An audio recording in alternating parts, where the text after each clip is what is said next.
Hello everyone, how are you all? I hope you are doing very well. Welcome back to my channel. Guys, आप लोगों ने तो देखा ही था Geeta and Bhumi love story के प्रीवियस पार्ट में कि गीता और भूमि बहुत ज़्यादा इंजॉय कर रहे थे अपने हनीमून पे, बहुत ज़्यादा मस्ती कर रहे थे, पर साथ साथ वो बच्चों को भी मिस कर रहे थे। वहाँ दूसरी तरफ खुशी की नानो वो काफ़ी परेशान थी कि पता नहीं खुशी उठी होगी कि नहीं, वो स्कूल गई होगी कि नहीं, इसलिए वो अनन्या के घर पे कॉल लगा देती है, जहाँ कॉल मेड उठाती है और वो फिर खुशी की नानो को बताते कि दोनों बच्चियाँ टाइम पे उठ गई थी, उन्होंने ब्रेकफास्ट भी किया और वो स्कूल भी के चली गई, आप परेशान मत होइए। जिस पे खुशी की नानो वो थी अच्छा ठीक है, और वो फिर कॉल रख देती हैं। यहाँ स्कूल में खुशी और अनन्या ये दोनों साथ में बहुत ज़्यादा मस्ती कर रहे थे, इनकी दोस्ती पहले से भी ज़्यादा गहरी हो रही थी। हर टाइम ये दोनों साथ में रहते थे, चाहे क्लास हो या प्ले एरिया, हर टाइम साथ में रहना, मस्ती करना। इन दोनों की दोस्ती के बीच में अगर कोई बीच में आना भी चाहे तो वो आ ही नहीं सकता था, क्योंकि अनन्या किसी को बीच में आना अलाउ ही नहीं करती थी। क्लास का वही लड़का खुशी से बात करने के लिए उसके पास आने की ट्राई करते हैं, पर अनन्या उसे भी खुशी से दूर कर देती है और उसे वॉर्न भी करती है कि तुम खुशी से दूर हो, जिस पे वो बोलता है कि मैं तो बस खुशी का फ्रेंड बनना चाहता हूँ और उसकी स्टडी में हेल्प करना चाहता हूँ। जिस पे अनन्या बोलती है खुशी को तुम्हारी कोई ज़रूरत नहीं है, उसके पास मैं हूँ ना, और जब मैं हूँ तो फिर तुम क्यों ही चाहिए, अब तुम खुशी से दूर रहना और उसे कॉन्टैक्ट करने की कोशिश तो बिल्कुल भी मत करना। अनन्या उसे भी बोल के वहाँ से भगा देती है। खुशी बोलती है कि तू मुझसे क्या बात कर रही थी, वो बहुत अच्छा लड़का है, मेरी हेल्प करता है। अनन्या गुस्से से खुशी को देखती है और कहती है कि क्या मैं अच्छी नहीं हूँ? हाँ, क्या मेरी हेल्प आपको नहीं चाहिए, सिर्फ उसकी चाहिए? जिस पे खुशी बोलती है अनन्या अनन्या शांत हो जाओ, अचानक से भीगी बिल्ली भागड़ बिल्ली कहाँ से बन गई? हाँ, क्या हो गया है? धीरे धीरे इतना गुस्सा किस बात का कर रही हो? अनन्या यूँ खुशी की आंखों में आंखें डाल के उसकी दोनों बाजू से उसे पकड़ती है और अपने करीब करते हुए कहती है कि मैं सिर्फ आपकी हूँ और आप सिर्फ और सिर्फ मेरी, किसी से दोस्ती करने की ज़रूरत नहीं है। क्या मैं काफ़ी नहीं हूँ आपके लिए? जिस पे खुशी कहती Ananya you are hurting me. तो अनन्या एकदम से यूँ पीछे होती है और कहती I am sorry, I didn't mean it, I am so sorry. ऐसे बोल के अनन्या घबराते हुए वहाँ से भाग जाती है। खुशी कहती हाँ, ये अनन्या को ना जाने क्या हो जाता है, इतना गुस्सा कहाँ से लाती है ये लड़की। और फिर अनन्या काफ़ी ज़्यादा गिल्टी फील कर रही थी, इसलिए वो फ्रेश होने के लिए चली जाती है। वहाँ हम अपने फेस पे पानी डालती है और कहती है मुझे क्या हो गया था, मुझे अचानक से इतना गुस्सा क्यों आ गया, मुझे इतनी जेलसी फील क्यों होती है, अगर कोई खुशी के करीब भी आना चाहे तो खुद से ही क्वेश्चन करने लगती है, जबकि वो इसका आंसर अच्छे से जानती थी। अनन्या यू अपने फेस पे स्लैप करते हुए कहती है कि अनन्या फेकअप, वो तुम्हारी पर्सनल प्रॉपर्टी नहीं है and she is not interested यार, वो तुझे प्यार नहीं करती है, वो बस तुझे अपना दोस्त समझती है। तो तुझे भी लिमिट्स में रहना होगा, don't cross your limits, okay? उसके साथ पर्सनल इन्वॉल्व होने की ज़रूरत नहीं है, शी जस्ट योर फ्रेंड। और ये बात अच्छी होगी अगर मैं समझूँ। वो खुद को ही समझाने लगती है। उसका मन अब बिल्कुल भी नहीं कर रहा था क्लास में जाने का। वहाँ खुशी क्लास में बैठे बैठे अनन्या का वेट कर रही थी, पर जब काफ़ी समय बीत जाते और अनन्या नहीं आती तो खुशी उसे ढूंढने लगती है। ढूंढते ढूंढते वो वॉशरूम में भी चेक करने आती है। वहाँ वो अनन्या को मिरर के सामने खड़े होकर खुद से ही बात करते हुए और खुद के मुंह पे थप्पड़ मारते हुए देखती है, तो वो तुरंत अनन्या के पास आती है। उसका हाथ रोकते हुए कहती है अनन्या पागल हो गई हो क्या, ये क्या हरकत कर रही हो, खुद को हर्ट क्यों कर रही हो? अनन्या बोलती आपको हर्ट किया है तो पनिशमेंट तो करनी ही पड़ेगी ना, आई एम सॉरी आपको हर्ट करने के लिए। अनन्या इस टाइम खुद को बहुत ज़्यादा हर्ट कर रही थी और वो रो भी रही थी, जिससे खुशी उसे सीने से लगा लेती है, उसके बालों में हाथ फेरते हुए कहती इट्स ओके अनन्या, कभी कभी इंसान अपना हपा खो देता है, इसका मतलब ये नहीं कि आप खुद को ही पनिश करो, ओके? और मुझे बिल्कुल भी नहीं पसंद अगर आप खुद को पनिश करोगी तो ये खुद को पनिशमेंट देना नहीं होगा, ये मुझे पनिशमेंट देना होगा, ओके? नेक्स्ट टाइम ऐसा मत करना। जिस पर अनन्या बोलती आई एम सॉरी खुशी, मैं बस आपको खोना नहीं चाहती हूँ, को कभी भी खोना नहीं चाहती हूँ। I really don't want to lose you, मेरे पास आपके अलावा कोई भी नहीं है, प्लीज़ इस बात को समझो, मेरे पास कोई भी नहीं है। मैं जिससे अपने दिल की बात करूँ, मैं जिसे बताऊँ मैं क्या फील करती हूँ, मेरे पास कोई नहीं है। You are the only one for me. काश मैं भी आपके लिए वो एक इंसान बन पाती। बस यही चीज़ मुझे हर्ट करती है खुशी, ये चीज़ मुझे बहुत ही हर्ट करती है। आपको मैं क्यों नहीं दिखती हूँ, आपको मेरा प्यार कभी क्यों नहीं दिखता है? अनन्या यूँ खुशी को हक करते हुए रोती है और ये क्वेश्चन करने के बाद पीछे होती है, अपने आंसू पोंछती है और वहाँ से चली जाती है। खुशी काफ़ी देर तक वहीं पे खड़ी रहती है, क्योंकि अभी जो भी हुआ वो नॉर्मल नहीं था। खुशी उसको समझ नहीं पा रही थी, उसे समझ नहीं आ रहा था कि अनन्या ऐसे क्यों बोल रही है। काफ़ी देर तक खुशी वहीं ठहरी रहती है और तभी उसे बेल की आवाज़ आती है। और वो कहती है शिट, मुझे क्लास में जाना होगा। खुशी क्लास में आती है पर क्लास में अनन्या नहीं होती। अब लेक्चर स्टार्ट हो चुका होता है, प्रोफेसर आ चुकी होती है, इसलिए खुशी क्लास से चाह के भी निकल नहीं पा रही थी। खुशी तभी जो है वो कहती, मेरा पेट बहुत दुख रहा है मैम। मैम क्या मैं वॉशरूम से क्या हूँ, प्लीज़ मैं I go to toilet please ma'am, please please please. तो मैम समझती हैं शायद सच में दर्द हो रहा है, तो वो अलाउ कर देती है। और यहाँ खुशी टॉयलेट में जाने के बजाय अनन्या को हर जगह ढूंढने लगती हैं। जब वो पूरा स्कूल छान मारती है तो मुस्कुराते हुए कहती है मुझे पता है आप कहाँ होगी। और ऐसे ही बोल के खुशी ऊपर टेरेस पे आ जाती है, जहाँ अनन्या सच में ऊपर अकेली बैठी थी और वो काफ़ी ज़्यादा अपसेट भी थी। खुशी एकदम उसके पास जाके बैठ जाती है और अनन्या के बालों को यूं सहलाते हुए कहती है कि मैं आपको हर जगह ढूंढ रही थी और आप यहाँ अकेली क्यों बैठी हो, क्या बात है। जिस पे अनन्या बोलती है कि आपको यहाँ नहीं आना चाहिए था। खुशी बोलती अरे जहाँ आप वहाँ मैं, चलो अब नीचे चलते हैं वरना प्रोफेसर बहुत डांटेगी। अनन्या बोलती मुझे नहीं जाना। खुशी अनन्या की तरफ हाथ आगे करती है पर अनन्या उसका हाथ नहीं थामती है। खुशी बोलती Ananya are you okay. Ananya बोलती आई एम परफेक्टली फाइन। खुशी बोलती पर मुझे ऐसा लग तो नहीं रहा, क्या कोई बात है जो आपको बोदर कर रही है। अनन्या यूँ सर उठाती है और खुशी को देखती है और कहती है आपको अभी भी समझ नहीं आया मुझे क्या चीज़ बोदर कर रही है। खुशी बोलती यार आप बहुत घुमा फिरा के बोलती हो तो मैं समझ ही नहीं पाती हूँ, क्या आप कभी भी कोई बात स्ट्रेट फॉरवर्ड कर सकती हो प्लीज़। जिस पर अनन्या बोलती छोड़ो यार, आप तो क्या खुद भी मुझे कभी नहीं समझ पाएगा, मैं क्या चाहती हूँ क्या फील करती हूँ कोई नहीं समझ सकता।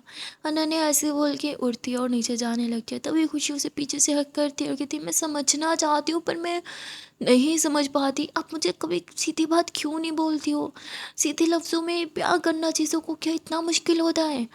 अनन्या यूँ खुशी को पीछे से हटाती है और कहती है अब से मैं हमेशा स्ट्रेट फॉरवर्ड बात क्या करूँगी। हमें क्लास में चलना चाहिए, we are getting late okay. और उसके बाद ये दोनों क्लास में आ जाते हैं। यहाँ अनन्या थोड़ा अजीब बर्ताव करने लगती है, वो खुशी से ज़्यादा बात भी नहीं कर रही थी और ये चीज़ खुशी को काफ़ी ज़्यादा डिस्टर्ब कर रही थी। जैसे लेक्चर ओवर होता है तो खुशी अनन्या का हाथ थामती है और उसे वापस ऊपर टेरेस पे लेके आती है।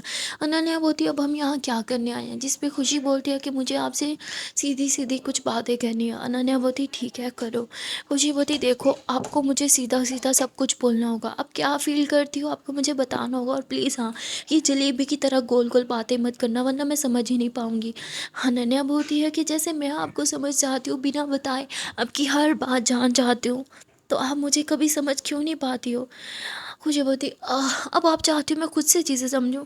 माना मैं थोड़ी समझदार हूँ इंटेलिजेंट हूँ पर इतनी भी नहीं हूँ कि बिना बोले ही चीज़ें समझ जाऊँ। प्लीज़ यार आप मुझे खुद ही एक्सप्लेन कर दो कि आपको क्या प्रॉब्लम है, आप क्या चाहती हो और मुझसे इतनी दूर दूर क्यों जा रही हो, इतनी रूखी रूखी बातें कर रही हो मेरे साथ में। मैं चीज़ों को समझने में बहुत कच्ची हूँ, ये बात आप जानती हो।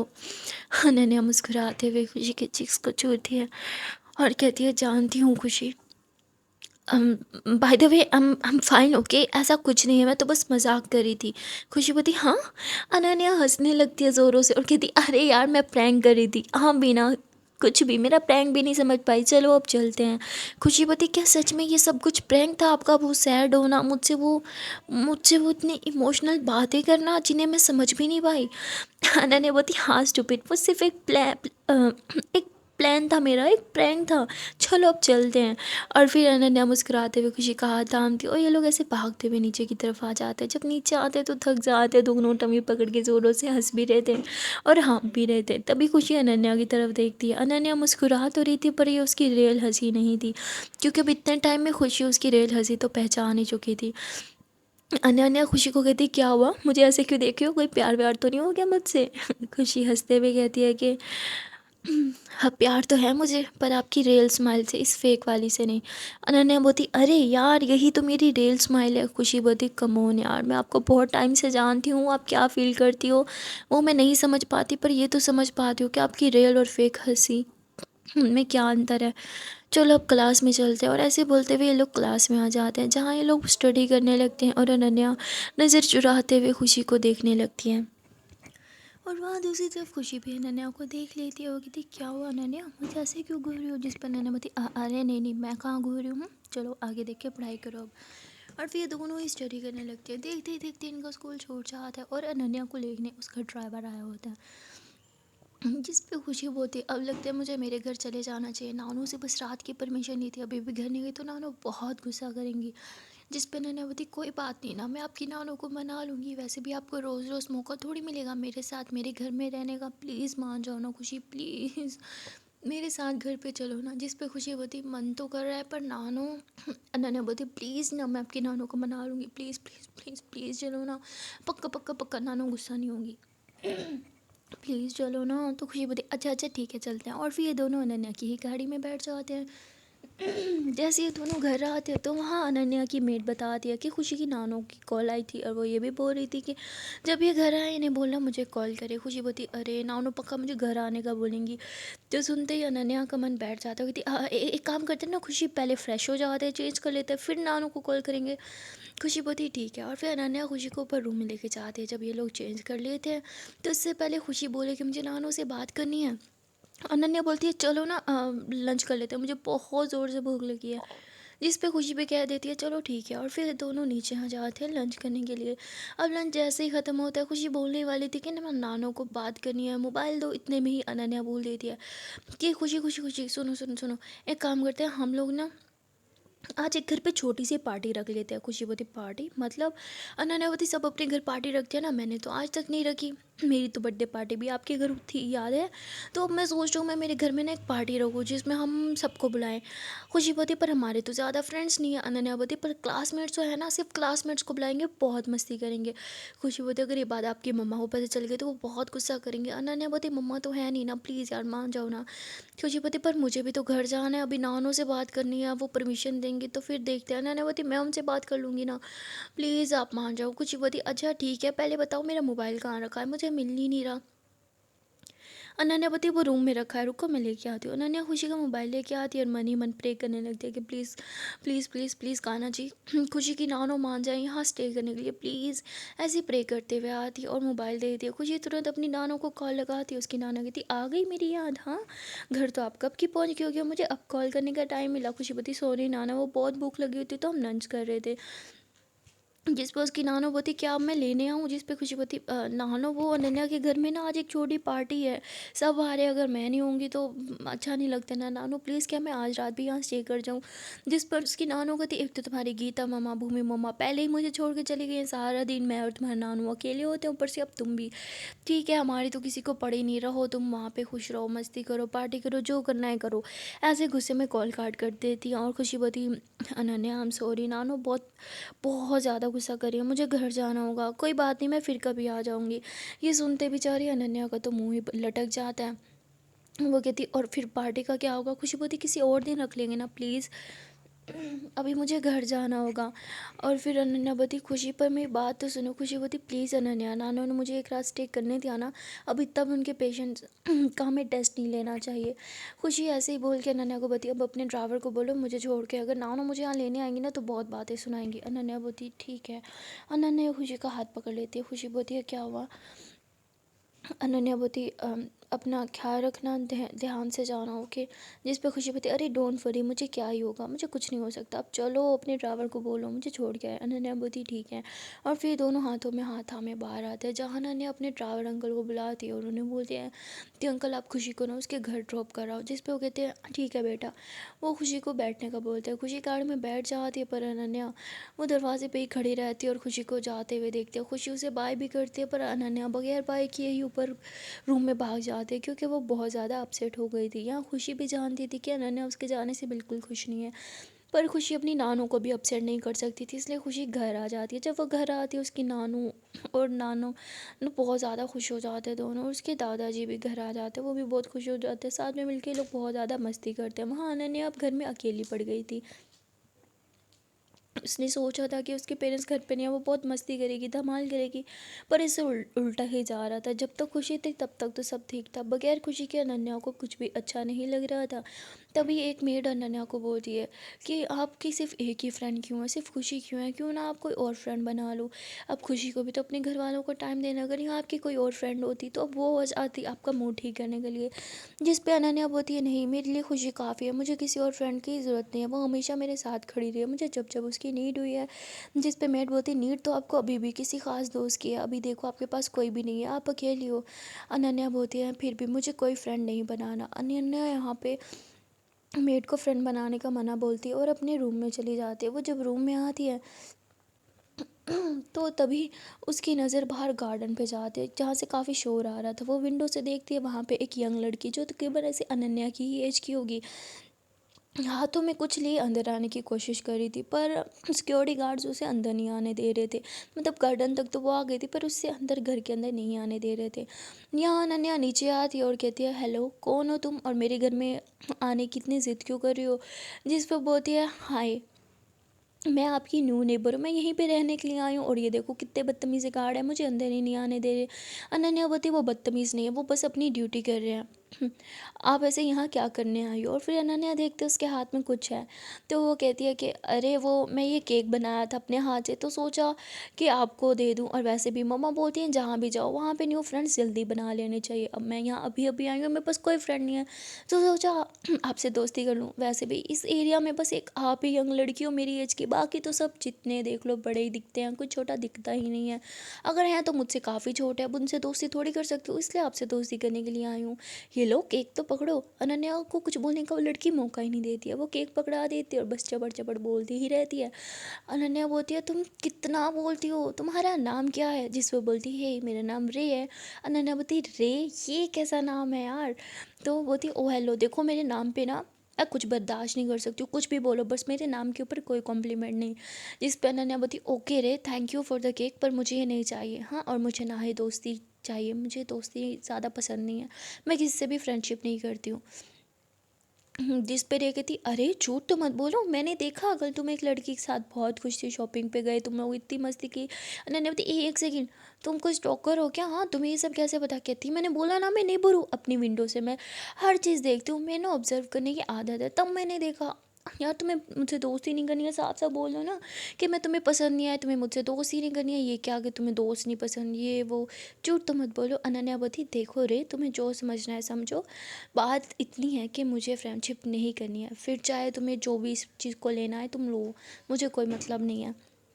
अनन्या केक भी रिटर्न कर चुकी थी और जाने लगती, इतने में रे जो है वो अनन्या की ही गाड़ी पे यूँ केक रखती है और अनन्या का हाथ पकड़ते हुए कहती, तुम कितनी ज़्यादा रूड हो, पता है आज तक मेरी दोस्ती का हाथ किसी ने नहीं झुटलाया, मैंने जितने भी लोगों से दोस्ती की सब बहुत लकी थे, समझे, तुम ना लगता है कि लकी का एल भी नहीं है तुम्हें, अगर तुम लकी होती ना तो तुम खुद चल के आती मुझसे दोस्ती करने, पर थोड़ी बहुत ही लकी तुम हो कि मैं चल गई, पर तुमने रिजेक्ट कर दी मेरी फ्रेंडशिप को, ऐसे कौन करता है, यू आर सो मीन, तुम जैसी लड़की का ना कोई फ्रेंड हो भी नहीं सकता।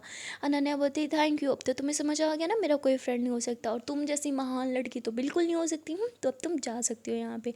यहाँ अनन्या और रेक के बीच में थोड़ी सी लड़ाई हो जाती है, रेक का मूड बहुत ख़राब हो जाता है और रेक को चबड़ चबड़ करने की काफ़ी ज़्यादा आदत भी थी। रे और यहाँ अनन्या काफ़ी देर तक आपस में बात करते हैं, तभी मेड आ जाती है और वो इन दोनों को दूर से देख के हंसने लगती है। जिस पे अनन्या बोलती, अरे आप हंस रही हो, अब देखो ना ये पागल लड़की पता नहीं कहाँ से घर के अंदर घुस गई और मेरे साथ लड़ाई किए जा रही है बिला वजह, आप निकालिए इसे बाहर। रे बोलती, ओह हेलो तुम्हारी इतनी मजाल, तुम मुझे घर से बाहर निकालो, तुम्हें पता भी है मैं कौन हूँ। जिस पे अनन्या बोलती, देखो यार मुझे नहीं पता तुम कौन हो और ना ही मुझे जानने में कोई भी इंटरेस्ट है, तो प्लीज़ यहाँ से जाओ। इतने में ही वहाँ पे मेड अनन्या के पास आके उसके कान में कहती, देखो तुम्हें एक अच्छी दोस्त की ज़रूरत थी और देखो एक इतनी प्यारी सी सुंदर सी लड़की खुद तुम्हारे पास चल के आई है दोस्ती का हाथ बढ़ाने के लिए, तो तुम उसकी दोस्ती एक्सेप्ट क्यों नहीं कर लेती हो। जिस पे अनन्या बोलती, मैंने पहले ही बोला था ना मुझे दोस्त की नीड नहीं है, मेरे पास खुशी है। तो जिस पे मेड बोलती, देखो अभी वो तुम्हारे पास नहीं है, जब जब खुशी तुम्हारे पास नहीं होती तो तुम्हारा मूड ख़राब हो जाता है, क्योंकि वो तुम्हारी इकलौती दोस्त है, अगर ये भी तुम्हारी दोस्त बन जाए तो घर के पास भी रहती है ना, जब चाहे तुम इससे बात कर सकते हो, अपने दिल का हाल बता सकती हो इसे। अनन्या बोलती, मेरे दिल का हाल सिर्फ़ और सिर्फ खुशी ही जान सकती है और कोई नहीं। और जैसी साइको लड़की तो बिल्कुल नहीं। देखो कब से मुझसे झगड़ा किया जा रही है बिना वजह। मैं ऐसी लड़की से दोस्ती कैसे ही कर सकती हूँ? इसे तो मैं 2 सेकंड के लिए भी और बर्दाश्त नहीं कर सकती। आप प्लीज़ इसे भेजिए यहाँ से, मैं जा रही हूँ अंदर। अनन्या यहाँ से गुस्सा करके घर के अंदर आ जाती और वहाँ रे अभी भी खड़ी रहती। अब वो मेड से झगड़ा करने लगती है, जिससे मेड कहती बाप रे बाप, अनन्या ने सही कहा था, तुम्हें ना 2 मिनट भी बर्दाश्त करना बहुत मुश्किल है। देखो अनन्या बेबी इंटरेस्ट नहीं है दोस्ती में, तो अब तुम वापस जाओगे तो अरे ऐसे कैसे इंटरेस्ट ही नहीं है मेरी दोस्ती में? हाँ, मेरी दोस्ती के लिए लोग लाइन लगा के खड़े हैं, लाइन लगा के। तो मेरी बोलती हाँ, तो उनसे जाके दोस्ती करो ना, अनन्या बेबी को मत परेशान करो, अब जाओ। तो रे जो है वो गुस्से से अपना केक जो है वो वहीं पर छोड़ के अपने घर आ जाती। और फिर बाद में उसे याद आती अरे यार इतनी मेहनत करके केक बनाया था वो भी वहीं छोड़ के आई। दोस्ती नहीं किया तो मैं दोस्त को केक देती हूँ ना, जो दोस्ती नहीं करता उन्हें नहीं, मुझे आकर केक वापस लेना होगा। ऐसे ही बोल के रे अपना केक वापस लेने के लिए आती है। और मेड बोलती है अरे वो केक वो तो शायद फेंक दिया होगा, जिस पर ये बहुत ज़्यादा गुस्सा करने लगती है कि मेरा केक फेंक दिया, मैंने इतनी मेहनत से बनाई थी, ये वो हार्टलेस लोग ऐसे सुनाने लगते। इतने में अनन्या आ जाती है जिसके हाथ में वही केक था और वो रे को थमाते हुए थी अब मिल गया ना केक, अब जल्दी से जाओ यहाँ से। कहती अच्छा केक संभाल के रखा था तो मुझसे झूठ क्यों बोला? एक सेकेंड, ये केक तो खाया हुआ है, किसने खाया ये? अनन्या बोलती मुझसे गलती हो गई, मैंने गलती से खा लिया, अब बख्श दो मुझे और जाओ यहाँ से। रे बोलती अच्छा सच से बताओ कि कैसा था? अनन्या बोलती बहुत बकवास था। रे बोलती हाँ तभी तो तुमने बुकड़ों की तरह इतना सारा खा लिया, अब चलो भी सच बता ही दो। तो अनन्या हंस पड़ती थी हाँ ठीक है माना तुम्हारा केक बहुत अच्छा था पर तुम अच्छी नहीं हो, अब जाओ यहाँ से।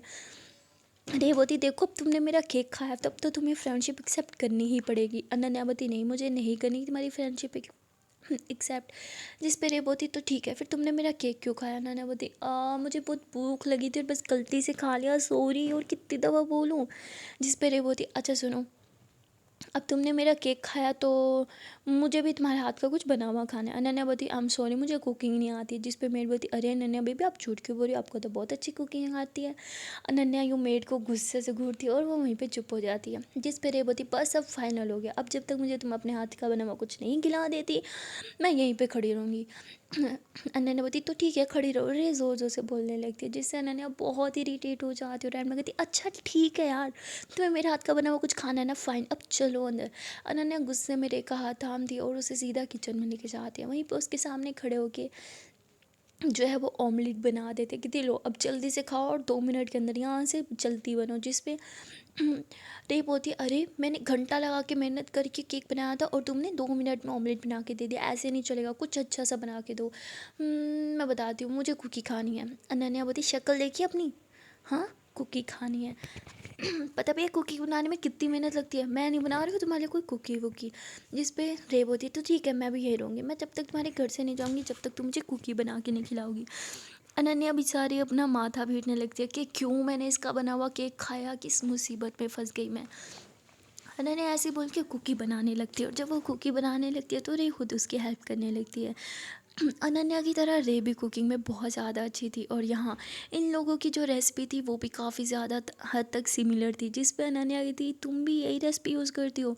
तो बोलती हाँ मैं भी यही रेसिपी यूज़ करती हूँ। अनन्या बोलती है मैंने तो उस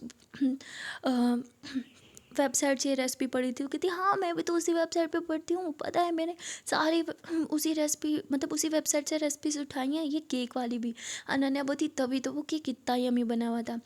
इस पर ये बोलती तुम्हें सच में अच्छा लगा? अनन्या बोलती हाँ अच्छा था पर इसमें तुम्हारा कोई जादू नहीं है। ओके, वो वेबसाइट वाली आंटी बहुत अच्छी है जो इतनी टेस्टी टेस्टी रेसिपीज शेयर करती रहती है और फिर इन दोनों की काफ़ी सारी पसंद सिमिलर होने लगती हैं।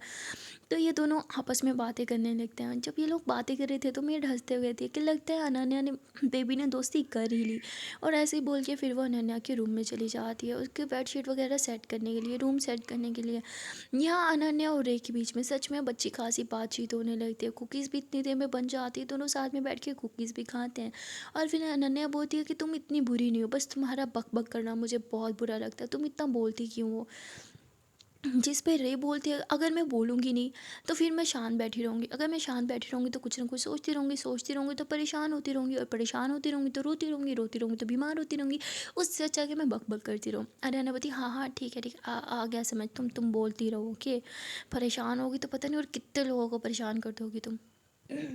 और फिर ये दोनों ऐसे काफ़ी देर तक बातें करते हैं और पता ही नहीं चलता, देखते देखते रात हो जाती है, काफ़ी ज़्यादा अंधेर हो जाते हैं। और तभी रे कहती ओ शिट, मुझे कुछ काम है, मुझे जाना होगा। रे जब जाने लगती है तो अनन्या बोती रे सुनो। रे बोती हाँ क्या हुआ, क्या तुमने मेरी दोस्ती एक्सेप्ट कर ली। अनन्या बोती तुम सच में बहुत अच्छी हो, पर आई एम सॉरी, मैंने किसी से प्रॉमिस किया है कि मैं उसके अलावा किसी और से दोस्ती नहीं करूँगी। जिस पे रे बोती ओह तो तुम्हारी ऑलरेडी एक बेस्ट फ्रेंड है ना। अनन्या बोती हाँ, वो मेरी बेस्ट फ्रेंड है, मेरी सब कुछ, मैं उसके अलावा और किसी से दोस्ती नहीं कर सकती। जिस पे रे बोती है कि दोस्त जितने हो उतने कम होते हैं। जिस पे अनन्या बोती है अगर एक भी अच्छा दोस्त हो तो वो 1000 दोस्तों से अच्छे होते हैं। रे बोती अगर 2 अच्छे दोस्त हो तो वो लाखों लोगों से अच्छे होते हैं। तो क्यों ना तुम 2 अच्छे फ्रेंड्स बना लो, एक तो ऑलरेडी तुम्हारी है और दूसरी मुझे बना लो। वैसे भी मैं यहाँ कब तक अकेली रहूँगी, प्लीज़ मुझे एक फ्रेंड चाहिए वरना मैं पागल हो जाऊँगी। रेवती अपने लिए ना सही मेरे लिए दोस्ती कर लो प्लीज़। बहुत ज़्यादा रिक्वेस्ट करने लगती है। अनन्या बोती अच्छा ठीक है अब तुम जाओ। रेवती तो तुमने मेरी दोस्ती एक्सेप्ट कर ली। तो अनन्या ऐसे ही बस हाँ में सर हिला देती है। जिस पे रे उसे हक कर लेती है। अनन्या बोती तुम क्या कर रही हो, पीछे हटो। रे बोती अरे अब हम फ्रेंड्स हैं ना, ये मैं बहुत खुश हूँ। और ऐसे ही हंसती मुस्कुराती गुनगुनाती डांस करते हुए वहाँ से जाने लगती है। अनन्या रे को जाते हुए देखती है और कहती कोई इतना ज़्यादा खुश कैसे रह सकता है। तभी मेड बोलती इसलिए तो बोला आप दोनों दोस्ती कर लो, उसके साथ रह रहे कि शायद आप भी खुश रहना सीख ही जाओ। अनन्या बोती शायद।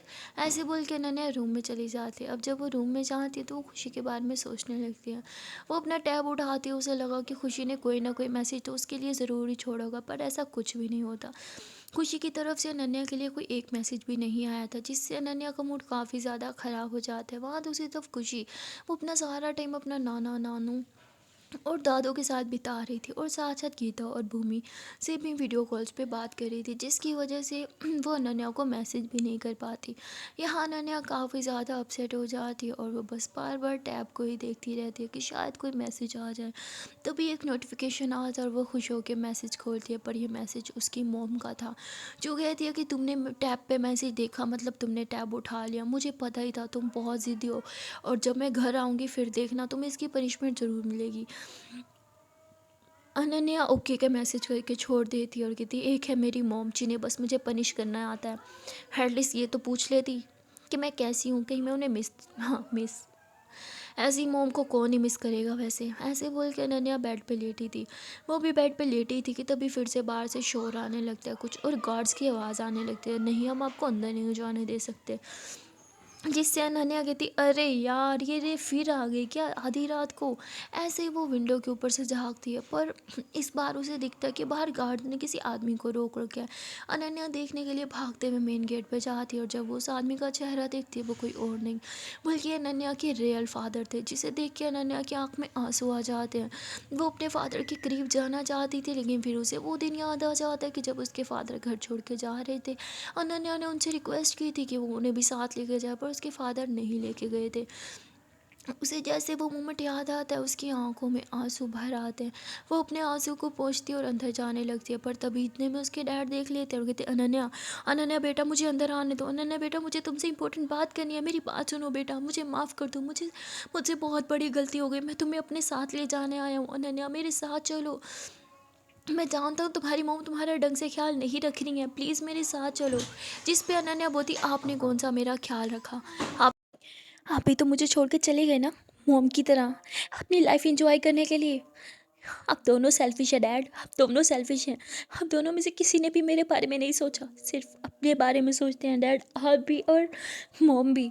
मुझे आपसे कोई कांटेक्ट नहीं रखना, समझे आप चले जाइए यहाँ से। तो उसके डैड रोने लगते हैं प्लीज़ प्लीज़ अनन्या बेटा मेरे साथ चलो, मुझे बहुत बड़ी गलती हो गई, प्लीज़ प्लीज़ अपने डैड को माफ़ कर दो, मेरे साथ चलो। अनन्या ज़ोर से चिल्लाती होगी थी नहीं है आप मेरे डैड, सुना आपने, मेरा आपसे कोई रिश्ता नहीं है, आप यहाँ से चले जाइए, ऐसे ज़ोर से चिल्लाती है। जिस पे गार्ड्स कहते हैं सुन लिया आपने, अनन्या बेबी भी नहीं चाहती आप घर में आए, और वैसे भी हमें मालकिन ने मना किया आपको घर में ना घुसने दे, प्लीज़ अब यहाँ से जाइए वरना हम पुलिस बुला लेंगे। जिस पे अनन्या के डैड जो है वो वहाँ से गाड़ी में बैठते और वहाँ से जाने लगते हैं। अब जैसे ही अनन्या अपने डैड को गाड़ी में जाते हुए देखती है तो वो फुट फुट के रोने लगती है और गाड़ी के पीछे भागने लगती है। भागते भागते वो गिर जाती है और उधर ही रोड पे बैठे बैठे रो रही थी। इतने में ही कहीं से रे दौड़ी दौड़ी आती है, जो अनन्या को उठाती है, कहती अनन्या क्या तुम ठीक हो। अनन्या यूँ रे को देखती है और कहती तुम यहाँ क्या कर रही हो। और ऐसे वो रे को पुश करके भागते हुए अपने घर में आ जाती है। वो खुद को रूम में बंद कर देती है और ज़ोर ज़ोर से रोने लगती है। उसे आज भी वो दिन याद आने लगते हैं जब वो अपने डैड से विनती कर रही थी, गिड़गिड़ा रही थी कि मुझे आपके साथ रहना है डैड, मुझे आपके साथ रहना है, पर उसके डैड उसे छोड़ के चले गए थे। वो सब कुछ याद करती है और बहुत ही ज़्यादा रोने लगती है। उसे इस टाइम अगर कोई शांत करवा सकता था तो वो थी खुशी, जो इस टाइम उसके पास थे ही नहीं। यहाँ अनन्या की हालत बिगड़ती ही जा रही थी, वो बहुत ज़्यादा रोने लगती है जिससे उसे सांस लेने में भी दिक्कत होने लगती है। मेड ज़ोर ज़ोर से दरवाज़ा पीटती है कि प्लीज़ प्लीज़ अनन्या बेटा दरवाज़ा खोलो, हमें बहुत चिंता हो रही है अनन्या बेबी, प्लीज़ दरवाज़ा खोलो। पर अनन्या दरवाज़ा नहीं खोल रही होती है, तो वो गार्ड्स को बुलाती है, दरवाज़ा ही तोड़वा देती है। यहाँ अनन्या जो है वो बेहोश होती है। तभी ये लोग डॉक्टर को बुला लेते हैं और डॉक्टर बोलते हैं कि इसे ज़्यादा स्ट्रेस नहीं लेना चाहिए, इतनी सी उम्र में इतना ज़्यादा बीपी, पता नहीं कैसे ही बच्चे हैं आजकल के, इतना स्ट्रेस क्यों लेते हैं। और इसके पेरेंट्स कहाँ हैं, जिस पे मेड बोलती है कि इसके पेरेंट्स यहाँ पे नहीं है। वो कहते पता नहीं आजकल के पेरेंट्स को क्या हो गया है, बच्चों की कोई परवाह ही नहीं है। वो मेडिसिन वगैरह लिख के दे के वहाँ से चले जाते हैं। अब यहाँ अनन्या अभी तक बेहोश थी, वो होश में ही नहीं आ रही थी और उसे बहुत तेज़ फीवर भी हो गया था, जिसकी वजह से मेड जो है वो खुशी को कॉल लगा देती है और जो भी हुआ उसे सब कुछ बता देती है। अब खुशी ये सब सुन के घर कैसे ही बैठ सकती थी, इसीलिए वो एक गार्ड के साथ गाड़ी में बैठती है और सीधा खुशी अनन्या के घर आ जाती है। वहाँ रे अपनी विंडो से सब कुछ देख रही थी, उसे सब कुछ जानना था, उसे जानना था कि ये सब क्या हो रहा है और अनन्या उस आदमी पे इतना ज़्यादा चिल्ला क्यों रही थी। यहाँ हमें पता चलता है कि उसने कोई भी बात नहीं सुनी थी, इन दोनों के बीच क्या बात हुई, बस यही देखा कि अनन्या उस आदमी पे बहुत ज़्यादा चिल्ला रही थी और फिर उनके जाने के बाद उन्हीं की गाड़ी के पीछे भाग रही थी। यहाँ रे कहती है कि अनन्या की लाइफ बहुत ही ज़्यादा कॉम्प्लिकेटेड लगती है मुझे, ऐसा क्या है जो वो छुपा रही है। सो गाइस आज के लिए इतना ही, मिलता है फिर नेक्स्ट पार्ट में। तब तक के लिए टाटा बाय बाय। पर जाने से पहले एक प्यार से छोटी सी 9 मंथ से रिक्वेस्ट है कि अगर अभी तक वीडियो को लाइक नहीं किया तो यार जल्दी से वीडियो को लाइक कर दो, कमेंट कर दो, शेयर कर दो और चैनल को कर लो जल्दी से subscribe. Okay then tata bye bye.